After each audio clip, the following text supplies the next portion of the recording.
بسم اللہ الرحمن الرحیم۔ ناظرین گرامی السلام علیکم ورحمۃ اللہ وبرکاتہ۔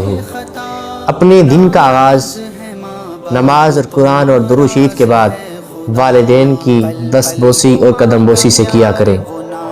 یقین جانیے یہ وہ دو ہستیاں ہیں اللہ رسول کے بعد ان کا مقام ہے۔ اگر یہ راضی ہیں تو رب راضی ہے، اگر یہ ناراض ہیں تو رب ناراض ہے۔ ان کی رضا میں اللہ کی رضا کو تلاش کیجئے۔ کیا پتہ آپ رستے پہ جا رہے ہو اور آپ پیچھے مصلی بچھا کر آپ کی ماں آپ کے لیے دعا کر رہی ہو اور آنے والی ہر تکلیف اور پریشانی سے ماں کی دعا آپ کو بچا لے۔ خوش قسمت ہے وہ لوگ جن کے مائیں زندہ ہیں، خوش قسمت ہے وہ لوگ جن کے باپ زندہ ہیں۔ ذرا ان سے جا کے پوچھئے جو اپنے والدین کی قبروں کو لپٹ لپٹ کر روتے ہیں۔ اللہ تبارک و تعالیٰ سب والدین کو سلامت رکھے، عمر خضری عطا فرمائے، صحت